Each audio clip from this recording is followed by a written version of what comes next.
সংগ্রামী আমির বিপ্লবী সাবেক ছাত্রনেতা জনাব অ্যাডভোকেট আবুল পারা নিশান। জনাব অ্যাডভোকেট আবুল পারা নিশান। আউযু বিল্লাহি মিনাশ শাইতানির রাজিম। বিসমিল্লাহির রহমানির রহিম। গণমানুষের প্রিয় সংগঠন বাংলাদেশ জামায়াতে ইসলামী লক্ষ্মীপুর সদর উপজেলা কর্তৃক আয়োজিত লক্ষ্মীপুর সদর উপজেলা যুব বিভাগ কর্তৃক আয়োজিত আন্তর্জাতিক মাদক বিরোধী দিবস উপলক্ষে আয়োজিত আজকের র্যালি অনুষ্ঠানের সংগ্রামী সভাপতি, সম্মানিত প্রধান অতিথি, জেলা জামাতের সংগ্রামী সহকারী সেক্রেটারি জনাব মাওলানা নাসির উদ্দিন মাহমুদ, অন্যান্য নেতৃবৃন্দ, সমবেত সম্মানিত ভাইয়েরা, আসসালামু আলাইকুম রহমতুল্লাহি ওয়া বারাকাতুহু। সংগ্রামী তৌহিদি জনতা, সংগ্রামী লক্ষ্মীপুরবাসী, আমরা ইতিমধ্যেই গোটা বাংলাদেশে লক্ষ্য করেছি মাদকের সয়লাব আজকে রাষ্ট্র থেকে ছড়িয়ে, আজকে জেলা থেকে, আজকে গ্রাম থেকে পরিবারের মধ্যে ঢুকে গেছে। ঠিক কিনা ভাইয়েরা? একটি পরিবারের মধ্যে যদি একটি ছেলে মাদকাসক্ত হয় তাহলে ওই পরিবার, ওই বংশটি ধ্বংস হয়ে যায়।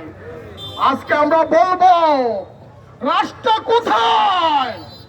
রাষ্ট্র কাঠামো কি বাংলাদেশে আছে? রায়পুরে কেন হত্যাকাণ্ড? একটি পরিবারের 4 জনকে গলা কেটে হত্যা করা হয়েছে, সে মাদকাসক্ত। আমরা এর আগে আরেকটি পরিবারের মধ্যে আমরা দেখেছি স্বামী তার স্ত্রী সহ 4 জনকে হত্যা করেছে। ঠিক কিনা ভাইয়েরা?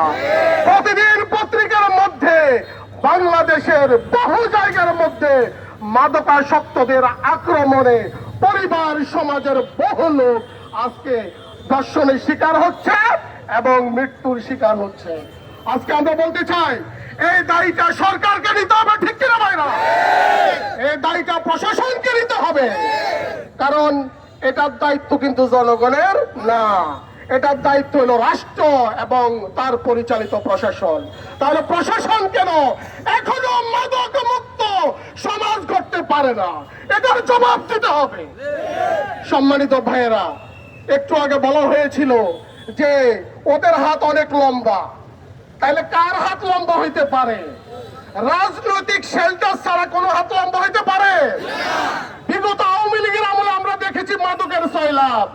আমরা গণ অভ্যুত্থানের পরে এই সরকারের আমলে তা দেখতে চাই না। আমরা প্রশাসনকে ধন্যবাদ জানাই।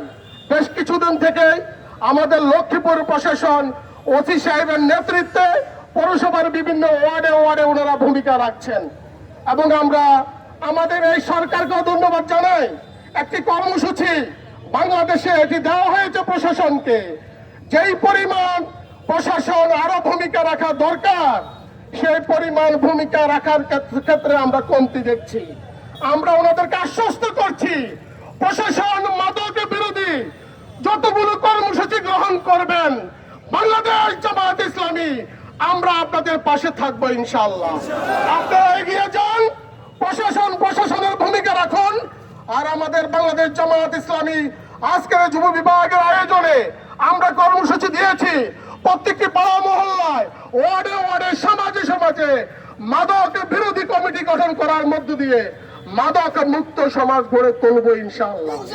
আরেকটি কথা বলে শেষ করছি, আমাদের বন্ধু সংগঠনের যারা ফ্যাসিস্ট আমলে সহযোদ্ধা হিসাবে আমরা ভূমিকা রেখেছি রাজপথে, তাদের বর্তমানে কিছু কর্মসূচির মধ্যে আমরা দেখতে পাই তাদের কোনো কর্মসূচি হইলে, কর্মসূচি যাই হোক, জামাতের বিরুদ্ধে কিছু না বললে তাদের পেটের ভাত। ওই কথা আছে না গ্রামে গঞ্জে, সুখে থাকলে? এখন একটু সুখে আছে তো? গণ অভ্যুত্থান, ছাত্র জনতার রক্তের বিনিময়ে এই স্বাধীনতা এই সরকার ভুলে যাবেন না।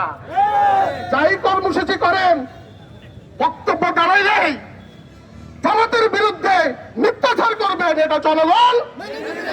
অতএব কারণে আসুন আমরা হাতে হাত, কাঁধে কাঁধ রেখে এই লক্ষ্মীপুরকে মাদক মুক্ত একটি লক্ষ্মীপুর আমরা গড়ে তুলি। আল্লাহ তাআলা তৌফিক দান করুন। আল্লাহ হাফেজ। আসসালামু আলাইকুম ওয়া রাহমাতুল্লাহ।